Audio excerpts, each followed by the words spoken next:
What's going on, guys? It's Liam once again from Everything NYJ on Twitter, back with another video for you. This is my Jets versus Kansas City Chiefs review and reaction video. It's week 8, and it's crazy to think that the NFL season is already halfway over. I can't believe that we're in week 8 already. It's really flying by, isn't it? It's crazy. The Jets have now fallen to 0-8, and I don't have to get into the whole spiel with you guys. I say it every week, inept, unprepared, uncoached, bad play calling. You guys know the whole spiel. I don't have to get into that with you guys, right? So for the second week in a row, Dowell Loggins called the plays, which I wouldn't have even known because they all look identical. It looks just like Adam Gase is calling the plays. He probably is. I don't know. They're saying Dowell Loggins is calling the plays. Why Adam Gase is still out there, I have no idea. Getting into the game, though. So the Jets won the coin toss, and they deferred to Kansas City, which I don't know how smart that was. I feel like, when you win that coin toss, you have to go out there and you got to score the first touchdown and really, put your foot down and establish, that we're going to be involved with this game. The Jets, however, had no business being out there. This was got to be the most lopsided game throughout any two teams in the NFL this whole season. You got the Kansas City Chiefs and the New York Jets. It's just, they're not even playing the same sport out there. The Jets aren't even playing football. I don't know what they're doing out there. I don't know what to call it. I don't know what it is. They didn't belong out there. That's what I'll say. So for the opening drive, Kansas City, they're moving the ball downfield, and it results in a 30-yard touchdown pass, Mahomes to Hardman. And right then and there, I knew that we're going to be in for a long day, and it's going to be a blowout. It's going to be ugly, and I was prepared for it. Everybody's been saying it all week, and I'm like, all right, now it's happening. Okay. We're going to get our faces kicked in, to use Adam Gase's line or whatever he said, something along those lines. I don't know. I try not even to listen to him at this point, guys. So for the Jets' first drive, they're moving the ball downfield. All right. They get some nice catches from Mims and Barrios, and they end up 3rd and 12. And Sergio Costello kicks a nice 39-yard field goal. So the score is now 3-7. Okay, we're in the game. Better than Miami, right? We got a couple points on the board. That's a plus. We're heading in the right direction. Okay. Kansas City gets the ball back.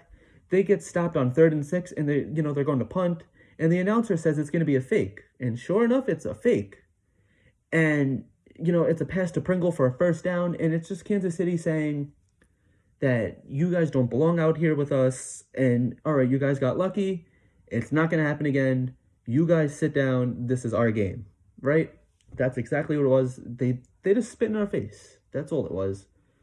They were establishing that they're the alpha dog, the alpha male, the big dog, whatever you want to say.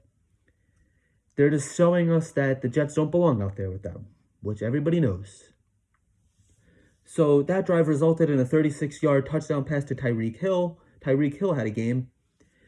For the next drive, the Jets get the ball back. Sam throws a rocket pass to Denzel Mims. And then Sam gets sacked, and it leads to another field goal for Costello. This time it was a 55-yard field goal. And then John Franklin Myers has a big sack for a stop, and that was great. He's somebody to keep looking forward to. He's improving every week, hitting Quinnen Williams. And I got to say, I want to touch on Quinnen Williams real quick a little bit. He looked really good yesterday. And I even tweeted out that, I'm starting to see why he was picked 3rd overall. He's really starting to come into his own, and, it's exciting. He's here, hopefully he's going to be here long term. Hopefully we don't get rid of him. And I'm excited to see him grow as a player and just continue to improve every week. And that's all that's all we can do at this point. Same thing with Denzel Mims and everybody else. We're not playing to win.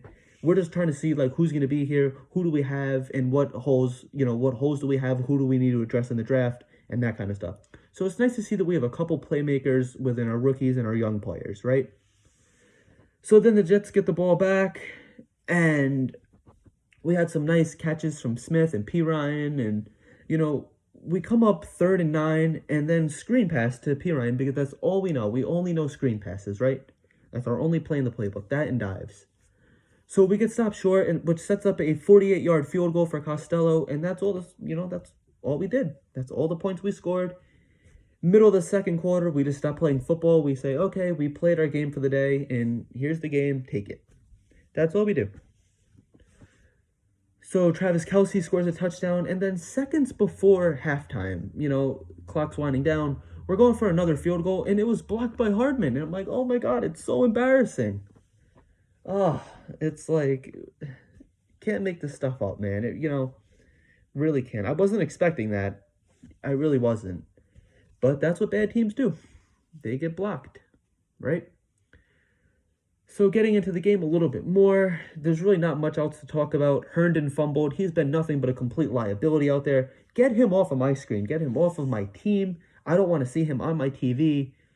Just bench him. I don't want to see him. I don't want to pay him, cut him, release him, get rid of. I don't care what you do with him. I don't want to see him on this team anymore. He had so much hype, and he's just been nothing but a disappointment. He's been the biggest disappointment on this team by far. Not even close. Not even Sam has been that disappointing. So yeah, speaking about Sam, he might have hurt his shoulder a little bit. We're not exactly sure what happened. I know he took a big hit and he got up kind of holding his shoulder. He said he was fine, but we don't really know. And if he is hurt and Adam Gase knew that and threw him back in there, then shame on him. Adam Gase has got to be the most selfish head coach in the league by far. And it's sad, man. It really is. We've seen it happen with Becton and Le'Veon Bell and Sam Darnold, where, he knows these guys are hurt and he just throws them back in there like it doesn't even matter. Like, these guys are people. Like, they have feelings. We're hurting. We're going to be hurting possibly the rest of their career. Sam's a quarterback. He needs his arm. It's ridiculous, man. And it's, shame on Adam Gase. I hate this guy. I really do. And I know hate's a strong word, but I really do. I hate him. It's so bad, especially if he knew. And he was asked about it during his press conference today. If Monday, if you guys are watching it today, whatever. And Adam Gase said he needs him out there. And yeah, I guess you do need him out there because obviously we proved that we can't win with Joe Flacco.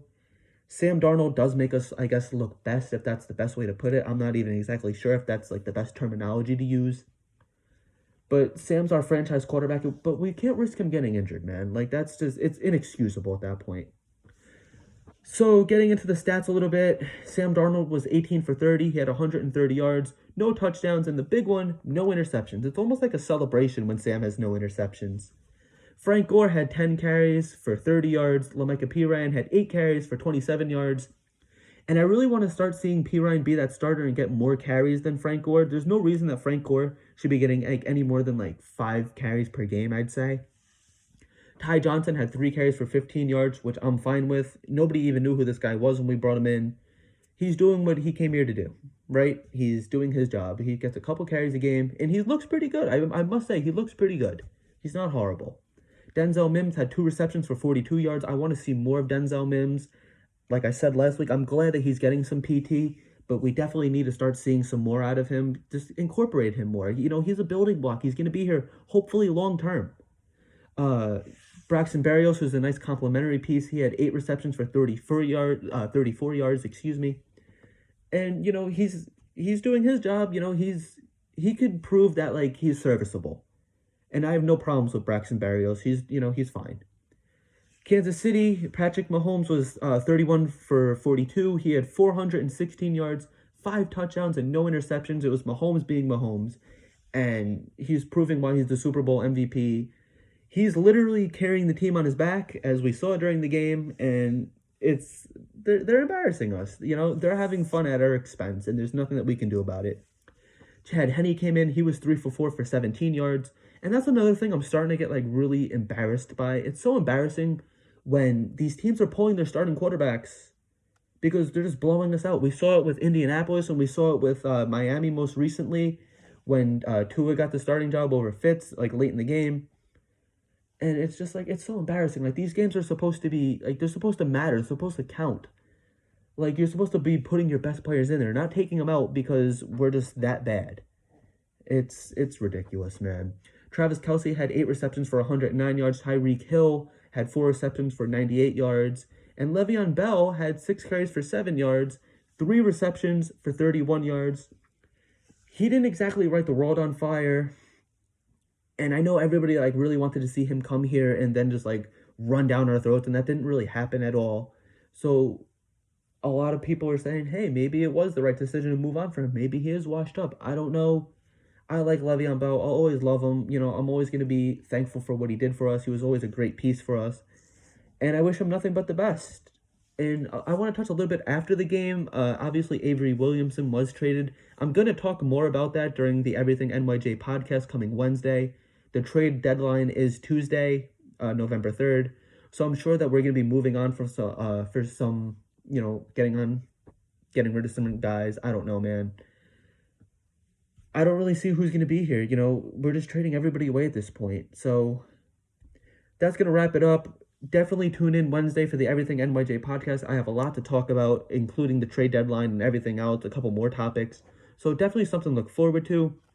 Please follow me on Twitter at EverythingNYJ. Get at me in the comments and let me know. I want to know who you guys think is going to be traded by the deadline.